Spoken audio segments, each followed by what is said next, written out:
এই কেমন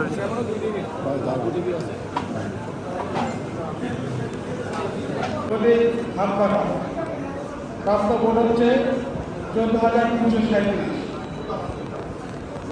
মোহাম্মদ রুহুল আমিন, আমার বাংলাদেশ পার্টি, এটি পার্টি, বরাদ্দ প্রতীক ছিল ইগল, প্রাপ্ত ভোট সংখ্যা 405। মোহাম্মদ শহীদুল ইসলাম, বাংলাদেশ জামাত ইসলাম, বরাদ্দ প্রতীক দাঁড়িপাল্লা। শফিকুল ইসলাম মাসুদ,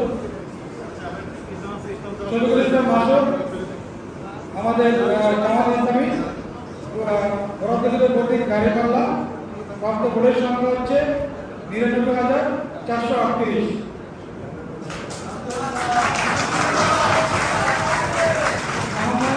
মোহাম্মদ শহীদ আলম তালুকদার, বাংলাদেশ জাতীয়তাবাদী দল বিএনপি, বরাদ্দ প্রতীক ধানের শীষ, প্রাপ্ত ভোটের সংখ্যা 72,191। মোহাম্মদ হাবিবুর রহমান, গণ অধিকার পরিষদ জিওপি, বরাদ্দ প্রতীক ট্রাস্ট, প্রাপ্ত ভোটের সংখ্যা 348। আমরা মোট বৈধ ভোটার সংখ্যা 1,86,719, বাতিলকৃত ভোটের সংখ্যা 3,683, সর্বমোট প্রদত্ত ভোটের সংখ্যা 1,90,402। প্রদত্ত ভোটের সংখ্যার হার 60.8%।